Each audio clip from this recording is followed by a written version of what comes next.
Hello, my name is Ernie Keane. We are UATV English. We had a very rare opportunity to talk to someone who is in Ukraine and for Ukraine and does a lot for our country, Her Excellency Natalka Cmoc, and we are at residence of Canada in Ukraine. Hello. Your Excellency, thank you so very much for this rare opportunity to have us here in where we are, by the way. We are in the official residence of the Embassy of Canada, so you're essentially in my home, in my living room. Thank you so very much for this. First question, just can't help it. I'm going to ask it. You're so super pro-Ukrainian and so emotionally involved in all you do. How come? Is there a personal story? Even your name, Natalka Cmoc? Natalka Cmoc. It's a Ukrainian name. Exactly. So is there kind of a personal story behind that? So yes, I am of Ukrainian heritage. I'm third generation Canadian. Both sides of my family are Ukrainian, so I think genetically I'm purely Ukrainian, if there's such a thing. But yes, from Western Ukraine primarily, although the more I'm learning about my family, there's some of the family and members that I have in my family are Bila, Slivitska, Hradyuk.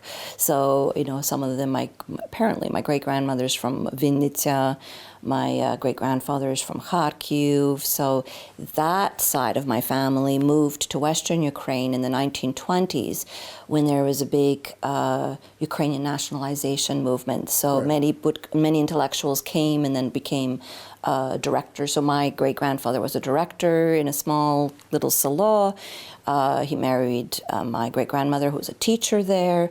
So that's that side of the family. My other side of the family, the Cmoc side, is from Verkhnyo Sinovide and near Skole, and that was more the I don't know, the family members that were in OUN and so on. So they were quite involved. And in fact, my grandfather died. It was killed by NKVD. So yes, and then both sides moved to Canada in the 1940s.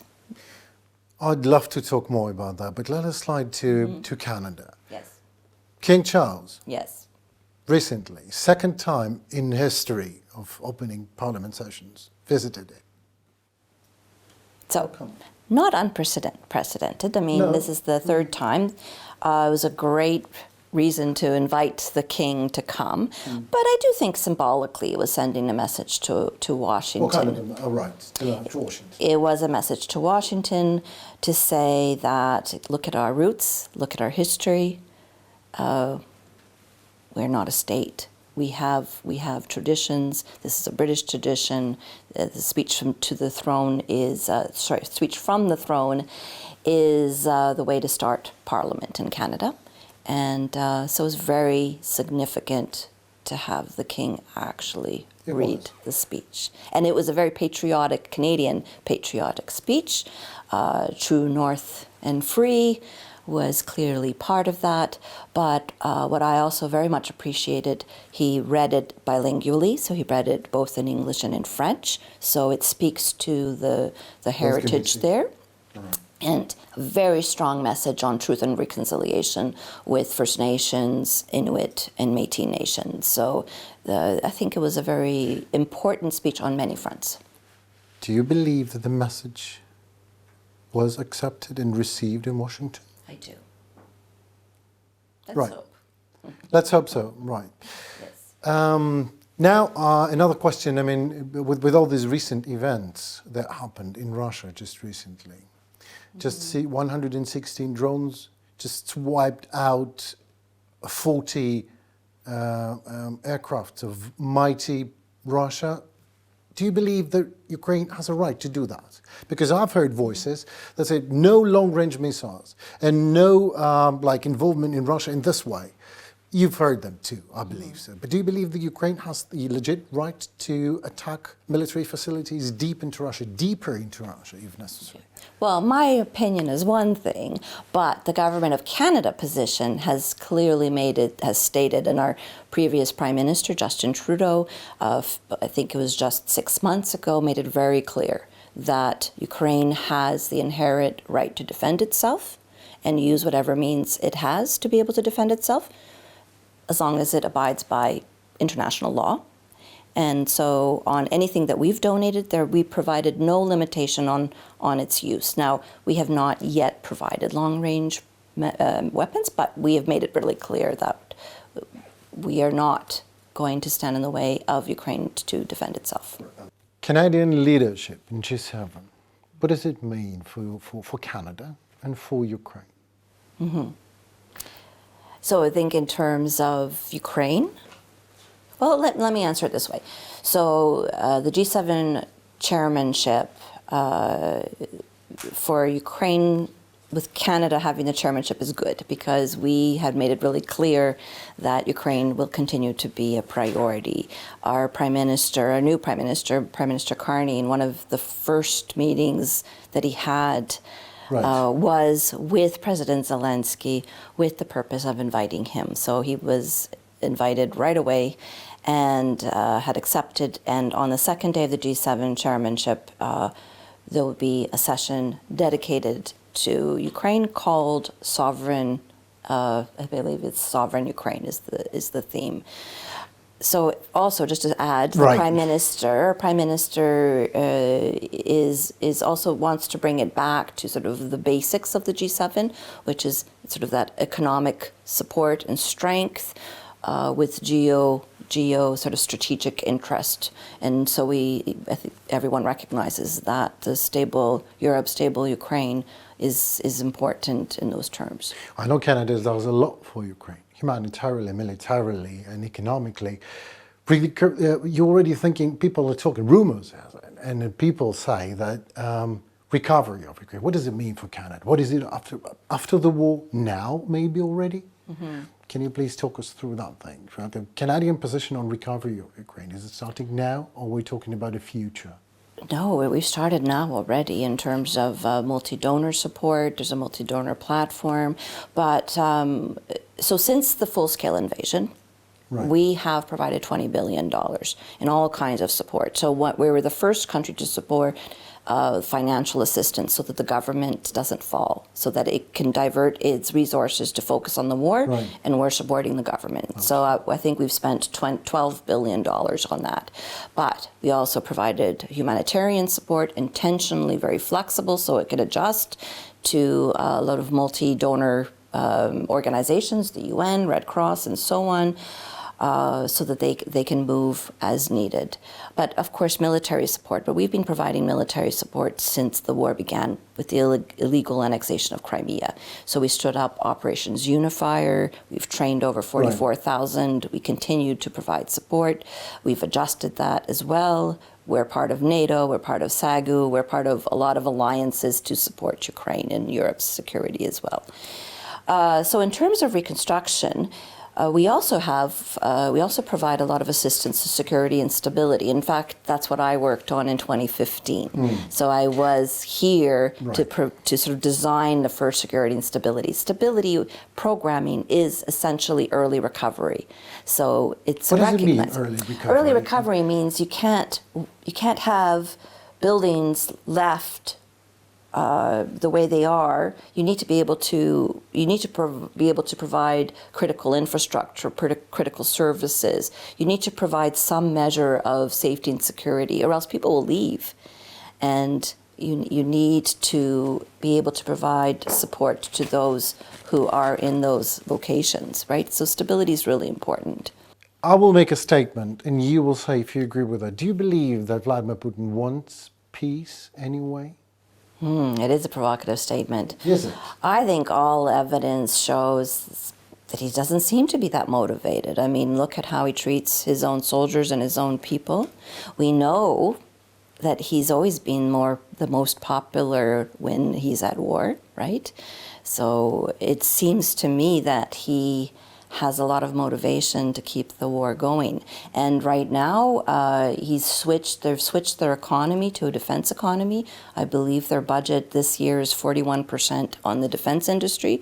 So there's a lot of reason why he might be tempted to continue the war.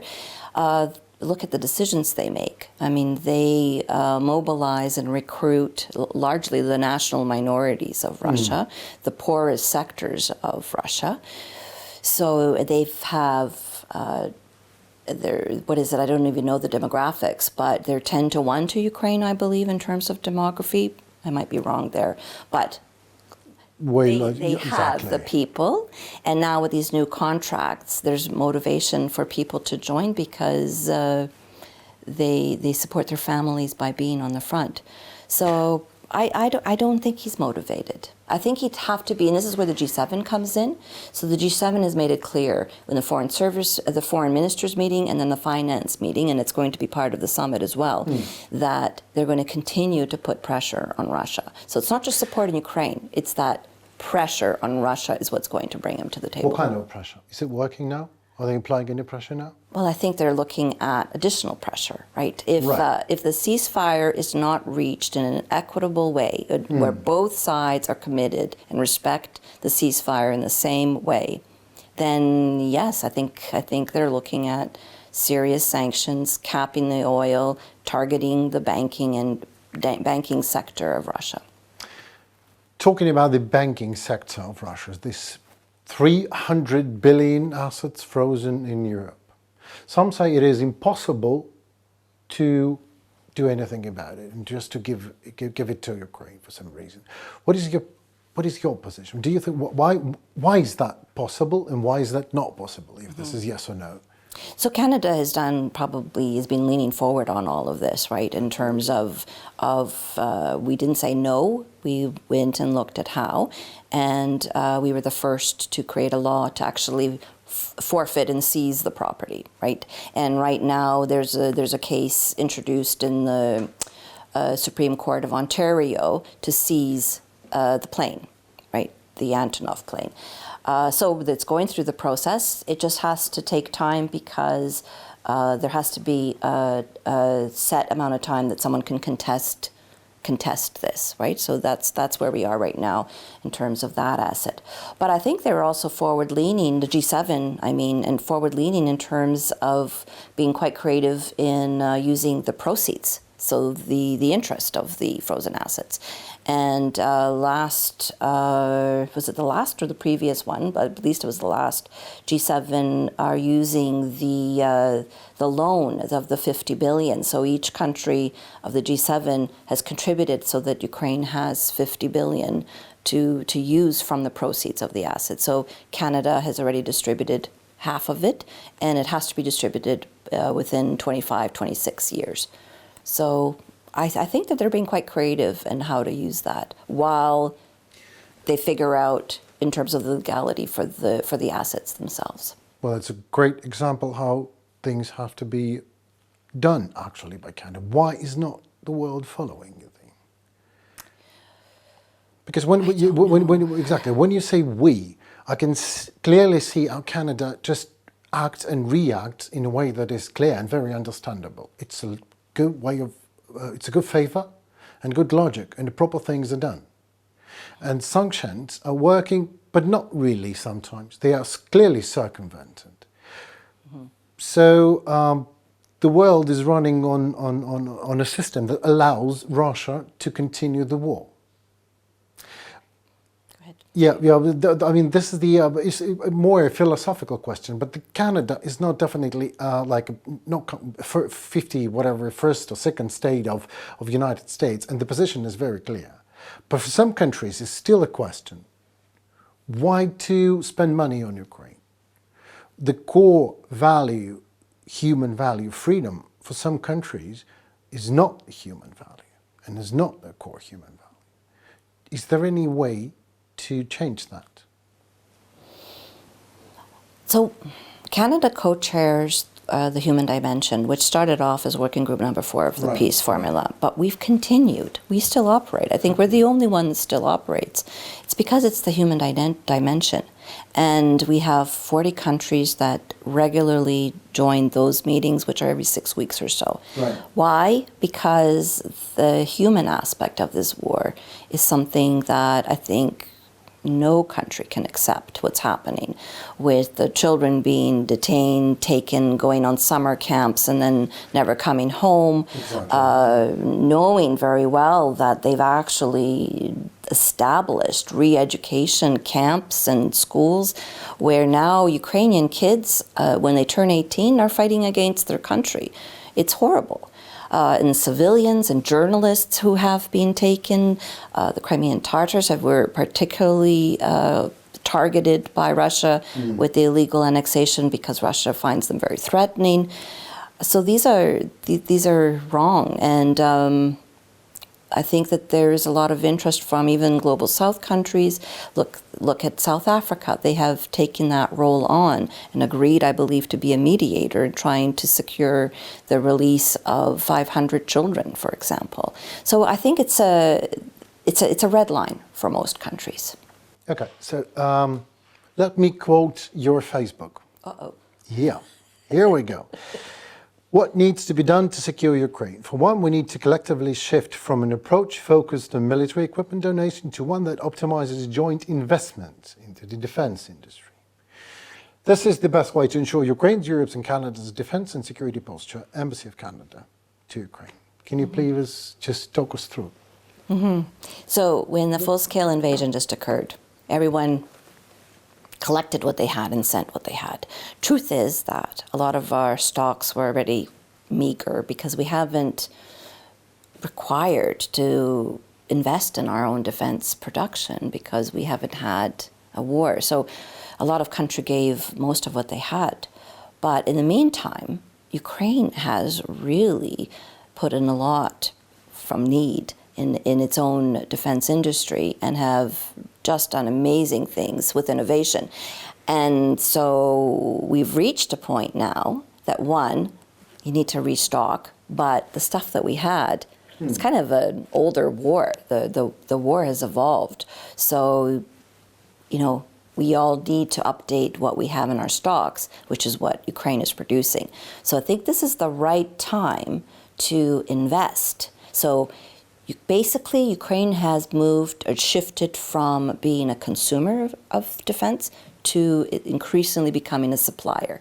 Do you mean that already the shift has already passed? It's already happening. It's happening right now. Right. So right now, just last week on May 28th, 29th, Canada had CANSAC, which is our biggest defense sort of technology park type of conference, and it attracts 50 countries.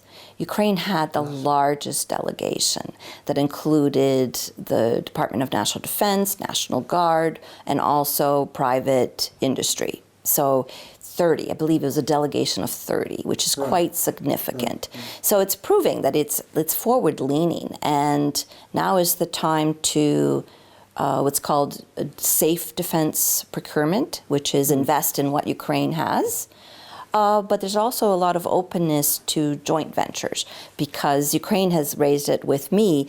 There are still Canadian companies that are advanced in certain features, whether it's electric jamming systems or whether it's optics for various weaponry, that is still of interest for Ukraine to pair up with. So I think, so that's what I meant. Yeah, I mean, Canada is not the only country that thinks the Germans are here, Rheinmetall, and so it is very positive, and also combining with the Ukrainian experience that is actually a commodity. Oh my goodness, can you imagine doing research and development in actual war conditions? That's ideal. It is ideal. Do you Not ideal, that sounds crass, I don't mean it like that. Exactly. But I mean for the defense industry, it is a way to keep up and invest in things that we need to deter Russia. And one way of deterring Russia is having stocks full of ammunition and weaponry. Just the existence of them can be a deterrence, right? That's what I meant. I mean, you're absolutely right. I mean, the terrible things happened to my colleagues, to Ukrainian journalists, like Victoria Roshchina case, which is a horrific case. And I know that Canada is investing a lot of time and effort in campaigns. What kind of campaigns? And why do you think this is so important for people to know that? I know this is an obvious question, but still, I mean, journalists are dying in a different wars just as well, but here in some horrific way. Russia does unbelievable things that are simply you cannot imagine. I mean, to give a body back to a family without a brain and eyeballs is something that people hard to even imagine. So this is why they don't believe. How can you make them believe that it is happening in any campaign? It goes back to your earlier question on sort of the difference between Ukraine and Russia. They suppress freedom of expression. It's one of their one of the first things they do besides destroying culture. So journalists who would go to report on the occupied regions were taken, detained, tortured, and some, like Victoria Melina or Roshchina, the journalists are dying and they're still detained. And I want to write about it because I'm surprised at how many people are not aware of this, right? That I've had people write to me and said, what do you mean they're just taken? What does that mean? How could they just be taken? So they're asking you? Yes. Right. I think it's hard for people in places like Canada to understand. What do you mean? How you don't have permission just to come and grab somebody? But they do. And so it's bringing awareness to the fact that this occurs. It's also bringing awareness that, and it's been said very well by many, including Alexander Matvichuk, living under occupation is worse than war. So it's important to raise this awareness. And then I'm really hopeful that by bringing attention to the individual journalist, that they will be released. I believe in that. I have to believe in that. And trying to get other journalists to write about it, maybe start a writing campaign so that the journalists themselves get the letters.